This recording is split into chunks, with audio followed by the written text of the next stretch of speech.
Hello, beautiful heart, and welcome to Explaining Ourselves in 3 Dimensions. We always need to be connected. We are always connected to something. And if we are alone, we need to be connected to ourselves. This connection is often that with ourselves, with our consciousness, with our mind, connecting to our subconscious mind. But when we can also be in connection with the subconscious mind of others and with the environment around us, like the trees and the water and the plants and the animals. This offers us insight into understanding ourselves on a deeper level. It acts as a mirror. We cannot see ourselves completely without using a reflective surface. I mean, this is very literally, and that feeds and bleeds into the figurative aspect of ourselves too. So look at ourselves through the mirror. Through the mirror is really the essence of polarity.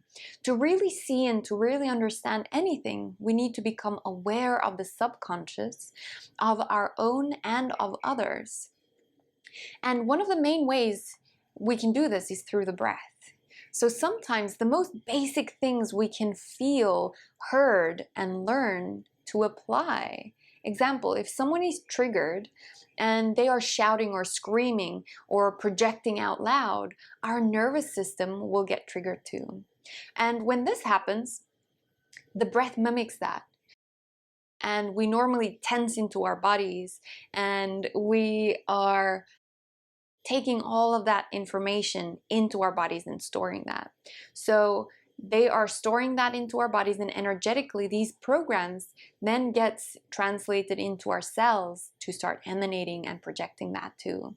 So we are emotional and energetic beings, which means that we share energy with each other.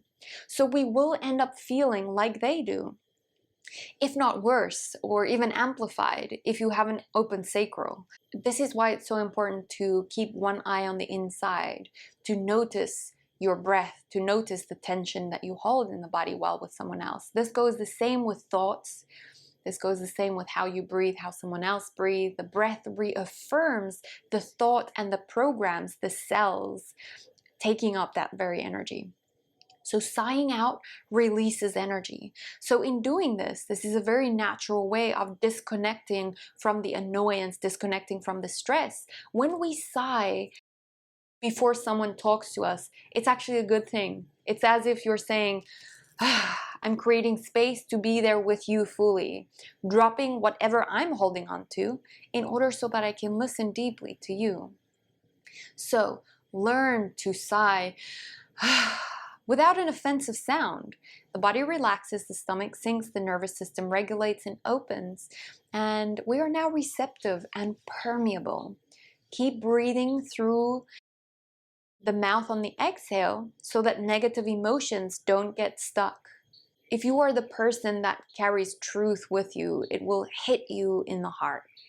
Our heart cannot help but discern truth. Exhaling with a relaxed body does not bypass the harm without repercussion. But you can apply this to certain locations and paradigms and narrations and others' stories they share with you. You don't have to store that in your body. This is also the remedy for sensitive people perceiving a lot of energy vampires in their space. If you do not feel like you are losing energy while you are gaining, but this perception is also a distortion. You might feel this way because you are not only feeling their projection, but you are breathing it in and you're tensing the body on the inhale, which means you're storing that into your cellular memory. The truth is often so simple, and sometimes it's so hard to accept. So this is our responsibility. How are we breathing? How are we tensing and relaxing in someone's presence? Many years in therapy and in rotten relationships could have been saved with a couple of deep relaxing breaths and releasing out through the exhale, which is a sign of this moment just being permeable to this moment. It is common knowledge that every single cell in our body regenerates within a cycle of 7 years. But What is not common knowledge is that we don't breathe out and feel our negative emotions. Our emotional vibration will never change if we do not exhale and release that, okay? The principle of resonance then shows us that we will continue to attract the same scenarios, the same fear, the same resistance, the same repression, the same denial into different stories of our lives. So the way that you breathe is the way that you resonate. The way that you resonate and emanate energy is what you will start attracting in life. So the natural state and harmonizing breath that you breathe every single day is and can be an indication of your emotional system. And your emotional system in turn will be a direct reflection of what is going on within you is reflected without. True change comes from the inside. And with the breath, we can change our emotional resonance.